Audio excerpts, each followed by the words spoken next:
Hello, I'm Elijah Nielsen. Together with my partner Hope, we will be walking you through the Battle of Passchendaele, one of the most infamous battles of World War I that started at the end of July 1917, leading to a key offensive victory for the Allies in November of the same year. Though it came at a heavy price, the Germans could not win here, and so Haig made sure it didn't happen, even going as far as to say the war will be won in this province. This emphasizes the importance of this battle, so let's dive right in. On July 31st, 1917, the Allies, under the direction of General Sir Douglas Haig, launched a massive offensive around Ypres in the Belgian province of Flanders. It lasted until November 10th, 1917. The third battle to be fought in Ypres and the longest, lasting just a little over 3 months. The Third Battle of Ypres is more popularly known as the Battle of Passchendaele, named after the final landmark achieved in the offensive. Passchendaele became infamous not only for the scale of casualties, but also for the mud. But Hope will be getting more into weather issues later. The battle was marked by intense and brutal trench warfare. The goal was to capture the Passchendaele Ridge and break through the German defensive lines, with the ultimate aim of securing the Belgian coast and cutting off German submarine bases. At the end, the point of it all was unclear. In 1918, all the ground that had been gained there by the Allies was evacuated in the face of a looming German assault. Passchendaele would be remembered as a symbol of the worst horrors of the First World War: the blatant hopelessness of much of the fighting and the reckless disregard by some of the war's senior leaders for the lives of the men under their command. The armies present for the Allies at the Battle of Passchendaele were the French First Army, the British Second Army, and the British Fifth Army. British forces were also joined by soldiers from across the Empire, including Canada, Australia, New Zealand, etc. German armies involved, including the Fourth and Sixth Armies, primarily the Fourth. In 1917, British positions in Belgium were based around the city of Ypres. They occupied a bulge in the lines of trenches known as a salient. First Battle of Ypres, October 19th through November 22nd, 1914. Second Battle of Ypres, April 22nd through May 25th, 1915. Ypres, strategically important. The Ypres salient was a location with a notable railroad junction and was very close to the front. If the Germans captured Ypres, they could seriously disrupt the British war effort, damaging their ability to communicate and supply the line, forcing them to retreat back to a more tenable position. It also developed into a salient from the race to the sea phase, and pinching off a salient is an obvious tactic. On the flip side, launching an offensive close to Ypres allowed the British to utilize said railroads to rapidly move troops, which meant faster concentration, logistics, and reinforcements in an offensive when failure to reinforce initial breakthroughs was a recognized common failure among World War I offenses. Like I already briefly mentioned in the overview, the Germans had the high ground in an area noted for being mostly broad, flat plains, which meant it was a commanding position that had to be taken out in any movement forward. Ypres was probably the most dangerous area for British soldiers on the whole Western Front. The Allied salient made it where the British were surrounded by the Germans on three sides and overlooked by high ground. It was very vulnerable to German fire, which they had been shelling for nearly 3 years prior to this battle. This battle ultimately highlights poor use of ends versus means, especially for the Allies. At the time, yes, the position to gain was crucial, but after losing nearly 300,000 men to go about 5 miles in 3 months to get Passchendaele, to ultimately abandon it, highlights Haig's brutal mindset that he would win the war in this battle no matter the cost. Which didn't end up happening, of course. Some say it felt like they were in hell. It doesn't take much imagination to sympathize with this opinion. General Erich Ludendorff, pictured right, ultimately led German forces at the Battle of Passchendaele. At first, the defense was directed by General von Lossberg, a pioneer in defense in depth. but when the British adjusted their tactics, Ludendorff took over day-to-day control. Continuing to defend higher ground/position, key factor from the German perspective. In this photo, left, about 5 to 6 miles away is the city of Ypres, and military historian Andrew Robertshaw is standing on the ridge the Germans occupied in the city of Passchendaele before and during the battle. For about 3 years, the Germans had been able to shell Ypres. Elastic/flexible defense, called the Siegfriedstellung by the Germans, was a tactic used in their attempted defense at the Battle of Passchendaele. It was created by Germany's Lion of Defense, Fritz von Lossberg, under the orders of German Quartermaster General Erich Ludendorff. German armies involved included primarily the Fourth.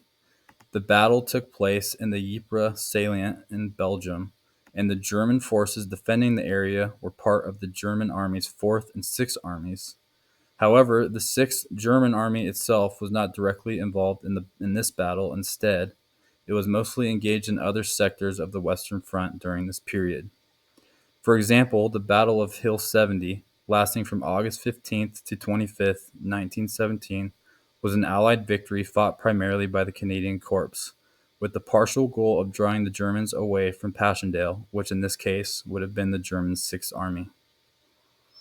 The German 4th Army was prevented from transferring troops away from the 5th Army and from concentrating its artillery fire on the Canadians as they prepared for the Second Battle of Passchendaele, October 26 through November 10, 1917. The German 4th Army was under the direct command of General Friedrich von Arnim.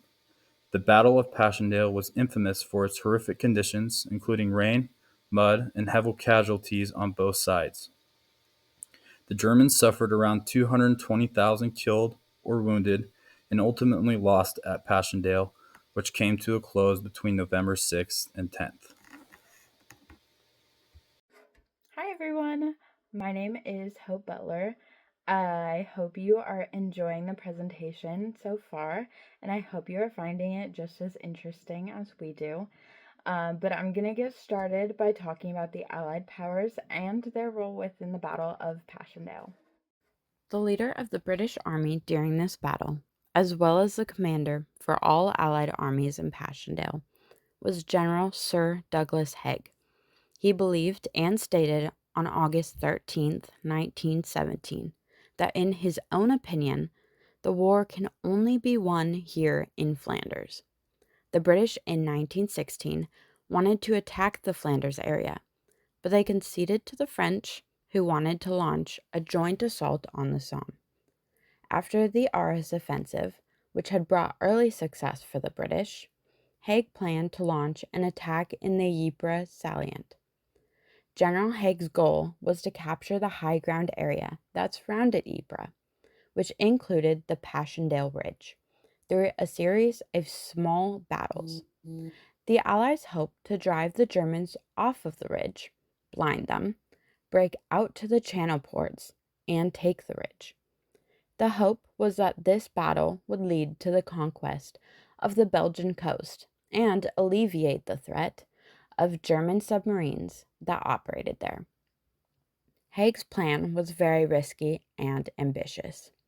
The British had not learned from the Battle of the Somme the year prior or considered the strained resources after the Arras offensive earlier in the year. One of the main British tactics used during this battle was called the bite and hold. The British plan was to make the German defensive tactics ineffective by halting their assault before resistance intensified. This tactic utilized Britain's superior materials through a creeping barrage that moved ahead of the assault and a standing barrage that kept counterattacks at bay. During this battle, Britain used over 3,000 guns, over 4.5 million shells, and dozens of tanks against Germany. In the first British offensive, they sent out the left wing to capture Bixschoote, Pilkham Ridge, and St. Julien, which was a success. But the right wing failed in their objective, even though General Haig told the War Office in London that the offensive was a success. The next offensive was postponed till August 6th, and the London War Office was pressing Haig to halt the offensive entirely. As requested by Haig, Canada launches a diversionary attack to draw German resources from the battle. Over 100,000 men in the Canadian Corps fought in this offensive under Lieutenant General Arthur Currie, with 9,000 casualties, which was almost 3 times more than German casualties for this specific offensive. In early September, Australia and New Zealand divisions are brought in. This Allied bombardment was pushed back like all of the others before it. On September 20th, September 26th, and October 4th, the Allies had success in their offensives and are able to slowly gain some ground due to better organization and the revival of troop spirits. On October 20th, there was another futile attack. In early October, Haig orders Lieutenant General Currie to relieve the Australian and New Zealand troops. Currie argues, but he ultimately has to follow Haig's orders. Currie orders repairs to roads and tram lines in order to move men and supplies to the battle. They also used horses and mules to help transport the weapons. The next Canadian offensive starts on October 26, 1917, with 2 weeks of Currie's 4 divisions taking heavy losses and little gain. They fight and move forward to the desired place, but they are immediately pushed back. November 6th, Canadian troops advance a few hundred yards, and they are able to occupy Passchendaele village. November 10th, the Allies launch their final assault to secure the remaining high ground. During this battle, the weather was one of the most difficult obstacles to face. There was near constant rain, which led to mud and atrocious amounts of water. The soldiers had difficulty firing their guns because they would get jammed from the mud, and they had difficulty seeing which direction was where, making it easy to get lost and unable to tell which way was friendly and which was hostile. There was so much rain that the water filled high enough to drown men if not careful. On top of this, they had bodies all around them, which not only psychologically affects these men, but their bodies now become obstacles that make it easy for the soldiers to trip on. It was said that the Third Battle of Ypres is more popularly known as the Battle of Passchendaele, named after the final landmark achieved in the offensive. Passchendaele became infamous not only for the scale of casualties, but also for the mud. The Battle of Passchendaele was seen as an Ally victory, but not without heavy cost. The British suffered 275,000 casualties, which is a mockery of General Haig's pledge at the beginning of the battle that there would not be heavy losses. Australia suffered 38,000 casualties. New Zealand had 5,300 casualties. Canada suffered 15,600 casualties, and Germany had 220,000 casualties. With the cost of these men, the Allies were able to obtain Passchendaele and gain the high ground. In 3 months of fighting, the Allies pushed forward 5 miles. Not only was this battle costly, but it was very controversial. The War Office in London was highly skeptical about this battle in terms of how high the cost may be versus how much gain there would be. General Haig's role in this battle is highly controversial, as he kept pushing this battle to move forward despite the heavy losses, and he was actively lying and omitting information from the London office in order to keep this battle going. While it did end up in favor of the Allies and General Haig, it was a very risky battle. Well, we want to thank you guys so much for watching our video. I hope you enjoyed, and I hope you guys all learned a lot. And have a good morning, good afternoon, or good night, whenever you're watching this.